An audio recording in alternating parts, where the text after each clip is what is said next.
මොහොතේ ඔබ ප්‍රශ්නකින් ඉන්න පුළුවන්. ඔබ ගැටලුවකින් ඉන්න පුළුවන්. ඔබට විසඳ ගන්නට බැරිව පිළිතුරක් නැතුව බොහෝ කාරණාවල වේදනාවෙන් සිටින්න පුළුවන්. නමුත් ඔබ නොසිතන කෙනෙක් සිටිනවා. ඔබේ ප්‍රශ්නයට පිළිතුරක් දෙන්න. ඒ තමයි සර්ව බලධාරී දෙවියන් වහන්සේ. උන්වහන්සේ ඔබ වෙනුවෙන් ඔබේ ජීවිතයේ ඔබ බලාපොරොත්තු වෙන ඔබේ ප්‍රශ්නයට පිළිතුරු දෙන්න උන්වහන්සේ විශ්වාසවන්තව සිටිනවා. ජුනි මාසේ 2 වෙනිදා පවත්වන්නා වූ ශුද්ධාත්ම මෙහෙට ඔබත් සහභාගී වෙන්න. එදිනට පැමිණෙන ශ්‍රී ලංකාවේ සිට විශේෂ දේවගති රනිල් සේනාරත්න සමග ඉතාලියේ පොසොලොල ප්‍රැන්සිස් දේවගතිතුමා ඇතුළු තව බොහෝ දේව ගැතිවරු රාශියක් පැමිණෙන්නට යනවා ඔබ වෙනුවෙන් මැදහත්කාරකම් කරන්නට. ඉතින් මම නැවතත් ඔබට මතක් කරනවා ජුනි මාසේ 2 වෙනිදා පවත්වන්නා වූ ශුද්ධාත්ම මෙහෙට වෙරෝනවල, පලස්සීනවල, වියා කොන්තරීනි 11B කියන ස්ථානය ඔබට දැක ගන්නට පුළුවන්. ඔබ සැමට ආරාධනා කරනවා.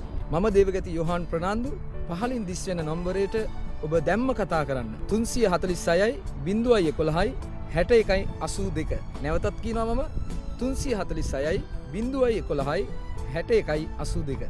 ඉතින් දේව ආශිර්වාදය ලබා ගන්නට ඔබ අපහා එක්වන්න. ඔබ සැමට ජේසු පිහිටයි.